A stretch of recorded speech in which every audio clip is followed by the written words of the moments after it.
মাদক কেনার টাকা জোগাড় করতে চলন্ত গাড়ি থেকে চুরি করতে গিয়ে হাতে নাতে ধরা পড়ল মাদক আসক্ত এক যুবক। গণধোলাইয়ের হাত থেকে বাঁচালো যান নিয়ন্ত্রণে কর্তব্যরত ট্রাফিক পুলিশ। বৃহস্পতিবার দুপুরে বারাসাত টাকি রোডের দেগঙ্গা বেড়াচাপা চৌমাথার এই ঘটনা ঘিরে চাঞ্চল্য ছড়িয়ে পড়ে। স্থানীয় সূত্রে জানা গিয়েছে, এদিন দুপুরে বেড়াচাপা চৌমাথায় যান নিয়ন্ত্রণে থাকা ট্রাফিক বিভাগের পুলিশ কর্মীরা দেখেন এক যুবক চলন্ত গাড়ি থেকে একটি বোর্ড কাগজের পেটি নামিয়ে পালাতে গিয়ে হাতে নাতে ধরা পড়ায় এলাকার মানুষজন চট থাপ্পড় মারছে। তা দেখে তড়িঘড়ি ট্রাফিক পুলিশের কর্মীরা তাকে উদ্ধার করে। ধরা পড়া যুবক মাদক আসক্ত বলে জানা গিয়েছে। মাদক কেনার টাকা জোগাড় করতে চলন্ত গাড়ি থেকে ঝাঁপ মেরে মাল বোঝাই একটি পেটি চুরি করার সময় হাতে নাতে ধরা পড়ে ওই যুবক। তার কাছ থেকে উদ্ধার হয়েছে বেশ কয়েক হাজার টাকার মূল্যে দামি কোম্পানির গেঞ্জি।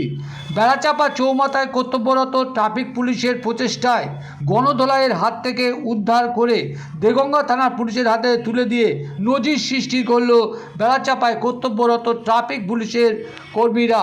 ঠিক কী জানাচ্ছে স্থানীয় মানুষজন তা শুনুন, পাশাপাশি দেখুন পুলিশের হাতে তুলে দিচ্ছে ট্রাফিক বিভাগের সেই কর্মীরা। পুলিশ তাকে উদ্ধার করে দিয়ে যাচ্ছে। যা নিয়ে কী বললো শুনুন। আজকে সিভিক পুলিশ আজকে একটা চোর ধরেছে, চলন্ত গাড়ি থেকে মাল নামিয়েছিল। হাতে নাতে সিভিক পুলিশ তাকে হাতে নাতে পাকড়া করলো। এই চোরকে, এই চোর কী করছিল? ও গাড়ি থেকে মাল নামিয়ে চলন্ত গাড়ি থেকে। কেন এরকম ধরনের কাজ করে কেন? ও নেশাগ্রস্ত, নেশার টাকা জোগাড় করার জন্য এটা চুরি করছে। কিসের নেশা করে? ও হিরোইনের নেশা করে। এর আগেও কি ধরা পড়েছিল? কদিন আগে জেল খেটে এসছে, এসে আবার ছাড়া পেয়ে আবার এই চুরি করা শুরু করেছে।